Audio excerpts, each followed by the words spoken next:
Salut et bienvenue encore dans cette nouvelle vidéo. Cette fois-ci, nous allons continuer de parler des verbes pronominaux. Mais nous allons parler de ces verbes dans d'autres sens. Nous allons parler de la réciprocité et du sens passif. Good day. Today we'll be talking about the same pronominal verbs that we talked about in our previous lesson, but in different contexts, in different ways. The two different ways that we will be talking about today have to do with reciprocity and the passive voice. So, as we mentioned in our previous lesson, when we talk about pronominal verbs, these are verbs whose action fall back onto the subject. So whatever action is performed by the subject is also received by the subject. That's a pronominal verb. But today, the context that we'll be talking about has a pronominal sense, but it's not usually applied to pronominal verbs. It's applied to non-pronominal verbs, but it still has a pronominal context. We are talking about the passive. So we'll be talking about the passive in the passive sense. So just as a reminder, when we say passive, it's just the opposite of active. Active, for instance, if I said, I saw a man walking down the road, that's active. I saw a man walking down the road. Now, in a passive sense, that can be changed around to a man was seen walking down the road. You can, if you prefer, you can add by me or whatever. So that's the sort of thing we're talking about. Just as a reminder, in English, that's what you call passive. So where you don't really see the subject, but the action is still being performed in the passive sense. So here we go.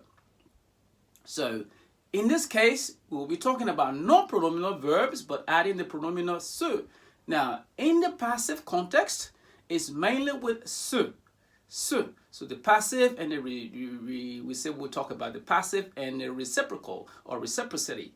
So reciprocal is you do something to me, I do something to you. Or two people, one person does something to one, and that other person does the same thing to the other person. That's reciprocity or being reciprocals. That's the sort of idea we're talking about today. So let's get going. So our first sentence is le français se parle en Guinée. Le français se parle en Guinée. Now in this sentence, we cannot interpret it as French speaks to itself in Guinea. No, it doesn't even make sense, as French doesn't speak to itself. So this is the sort of passive sense that I'm talking about. So the actual interpretation or translation of this sentence will be that French is spoken in Guinea. French is spoken in Guinea. So as you can see, you don't know who we're speaking with. French is spoken in Guinea. That's the passive sense that I'm talking about. So you can use that pronominal se in French with a non-pronominal verb like parler. Parler is a non-pronominal verb. And turn it into a passive context, as you just saw. Let's have a look at another one.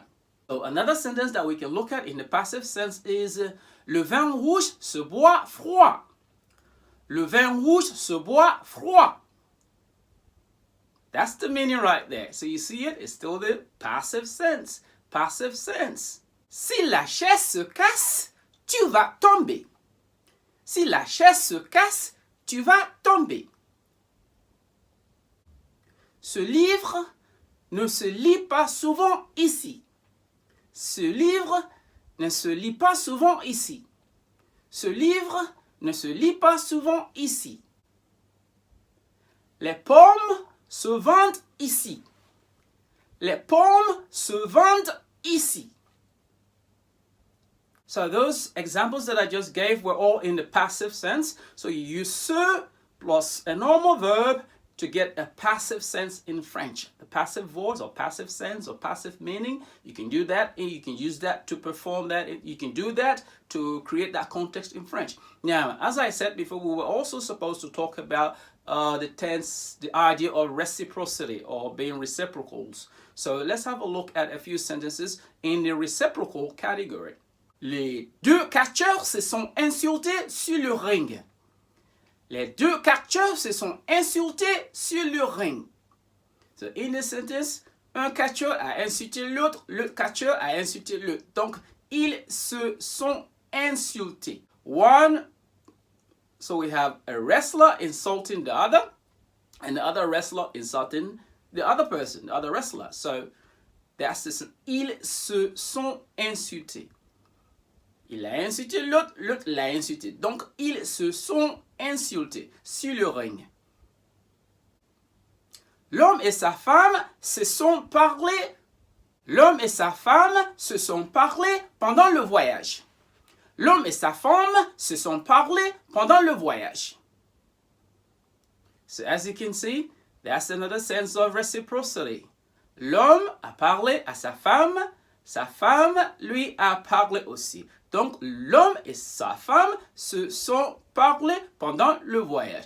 Now there is something I need you to notice in this sentence. You know, in all the conjugations that we've had, we say when we conjugate with a plural subject, we should have a plural verb. But there's something strange about this one that I just mentioned with parler. Now, parler is this kind of verb that uses the preposition a. Now, with the context of the preposition a, it indicates that this object is indirect.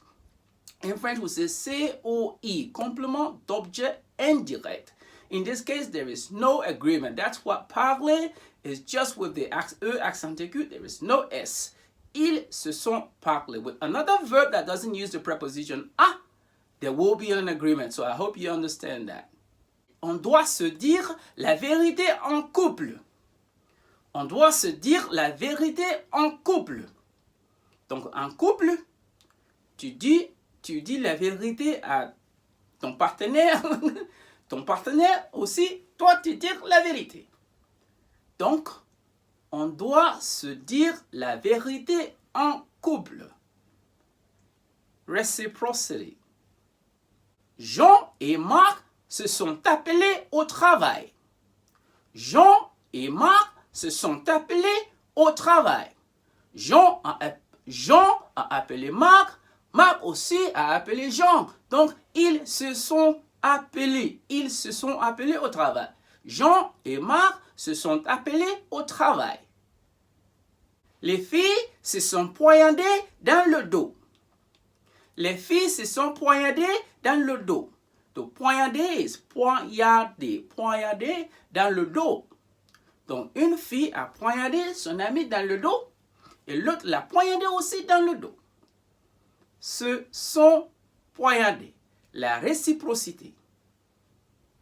So now we're going to have a look at how you would translate a few sentences in English. Just for some sort of test, like a small quiz. I just want to see your understanding of the lesson that I just gave. So let's have a look at one or two, or a couple of sentences, a few sentences. Ça se voit dans ses yeux.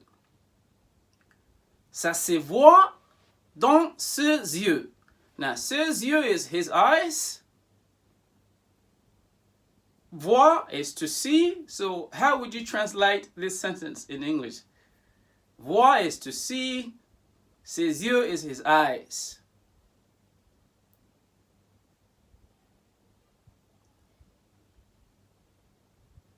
It can be seen in his eyes, or more precisely, we would say it is obvious in his eyes.